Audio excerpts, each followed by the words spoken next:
What's up everyone and welcome back to the MMA Insight. After Islam Makhachev completely dominated Jack Della Maddalena and became a two-division champion, the MMA world absolutely exploded, and now there's only one debate: who can actually beat Islam? Right now, the community is split between two names: Kamaru Usman and Ilia Topuria. Alex Volkanovski, one of the only fighters who has ever pushed Islam to his absolute limit, said he believes Kamaru is the toughest matchup. Volk pointed out that Usman held his own against the middleweight champ Khamzat Chimaev, proving he still belongs at the elite level. But Demetrius Johnson has a different take. He wants Islam versus Ilia Topuria more than ever, saying Ilia's speed, power, and chaos make that matchup completely unpredictable. And then there's Shavkat Rakhmonov, who jumped in to remind everyone that he's still the biggest threat at 170. With his size, wrestling, and undefeated record, he has a legitimate argument as the most dangerous option in the division. All that said, Islam's next opponent is almost certainly going to be either Usman or Topuria, two completely different challenges, and both extremely dangerous. Of course, El Matador would still need to defend his lightweight belt at least once before even thinking about moving up. The double champ era has officially begun, and now the entire MMA world is trying to figure out who, if anyone, can solve the puzzle that is Islam Makhachev. Alright, let's dive into the reactions.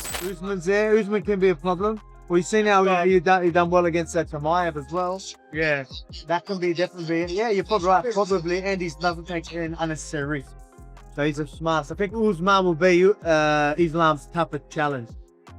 Won't take any unnecessary risk. Can stick to a game plan. See, now I ain't gonna lie to you guys. I want to see Ilia Topuria versus Islam now. I want to see it even more now. Dude. Ilia versus Islam White House. Make it happen, Dana. Make it happen.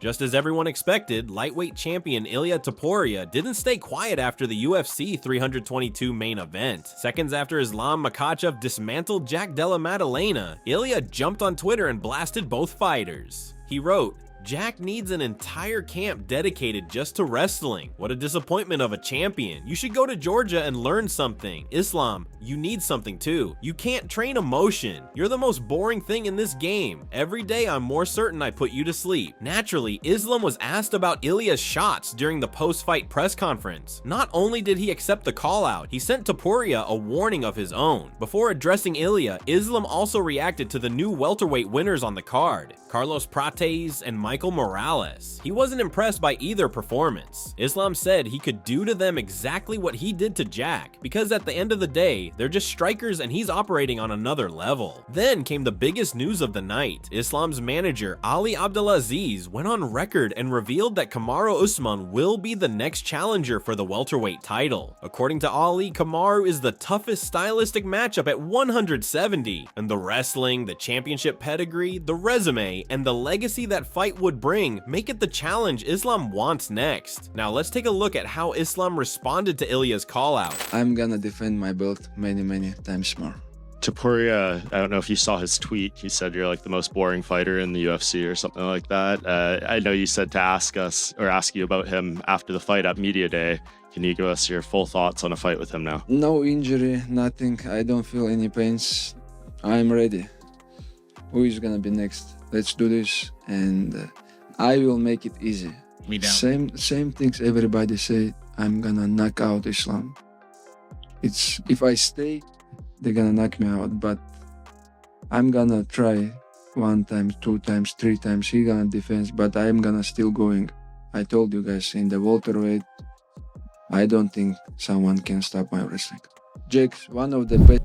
Khamzat Chimaev went live immediately after UFC 322 and gave his raw reaction to Islam Makhachev making history. Even though becoming the first Russian two-division champion has always been one of Khamzat's biggest personal goals, Islam beat him to it. But the middleweight champ showed zero bitterness. Instead, Khamzat kept it classy. He congratulated Islam, praised the entire Khabib team, and admitted that this moment was massive, not just for the UFC, but for all of Russia. Congratulations to you guys for having the first UFC double champion from Russia. 2 weight classes, history made in the UFC. Well done. The guy is a machine. An absolute machine. His rise to double champ status has been very impressive. Islam Makhachev has finally reacted to the chaos that erupted during UFC 322, when his teammate John Pork got into a full-blown brawl with Dylan Dennis. The broadcast briefly cut away as the two started swinging near the media row, with John landing several heavy shots to the back of Dennis's head before security swarmed in. Dennis was immediately restrained and escorted out of the arena, while John Pork, the newly signed UFC fighter who's been going viral all week with his meme-worthy nickname, instantly became the center of attention. The moment exploded online and had fans talking long after the event ended. As for Dylan Dennis, he's now officially banned from attending future UFC events. When you talk about someone like last 5 years you talk about someone, when you meet them, you have to answer what you said, you know. And today, I don't think he answered, you know. And he say a lot of bad things about our team, and today he coming and somebody just meet him. He talk about this guy's bad, and today the guys just meet him. That's it. Dana said he's banned from UFC events for life. He have to ban from this country also.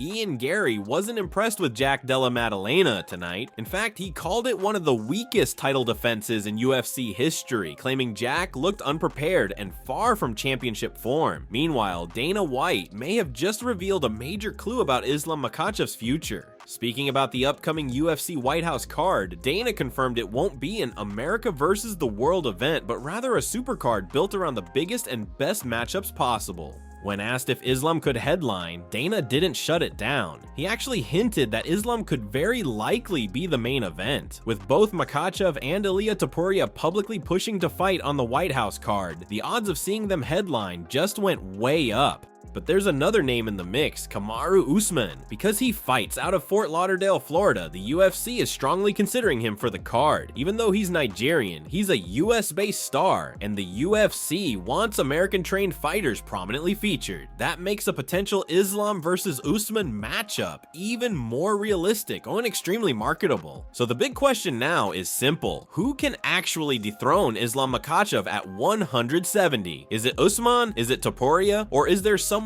else the fans are overlooking? Drop your thoughts in the comments below. Getting the sense we're going to hear the words White House quite a lot from fighters over the next few months. Islam is already calling for that. Is that for you? Would you be happy putting a non-American main event on that card? Yeah, it's not America versus the world. It's what's the best card we can build. So could Islam end up on the White House? We're talking about him possibly, you know, GOAT talk here, depending on what he does in his next couple of fights. So it's a possibility. You know, I love these guys. It's like the guys that are just coming off the contender. I mean, you got Jack Della, who tonight was the champion, defending against a potential GOAT.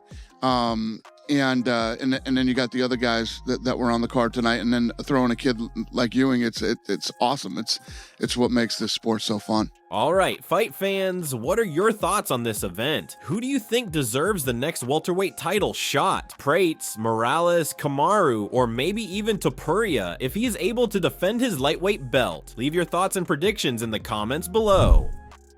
And that's going to wrap it up for the news. Thanks for watching. For daily MMA news and content, subscribe to MMA Analysts and click the bell icon to be notified when we post videos. Here are the 3 top comments from last video. The first one from Chris Breeze 8875. People need to stop talking about the Raja situation already. It's f***ing annoying if he hasn't been locked up. Chances are he isn't. The second one from Robert Jones 9275 says, I'm gonna talk about Conor. Glad he's sober and doing something patriotic, hope he wins. And the last one is from Sigmon M3P, says, Conor would have won being president if it was 2016 or 2017, but he's a complete joke now. Those were the top comments from last video. If you want to be featured in the next one, all you have to do is comment down below. And if you missed yesterday's news, click the video on screen right now to get caught up. See you in the next video.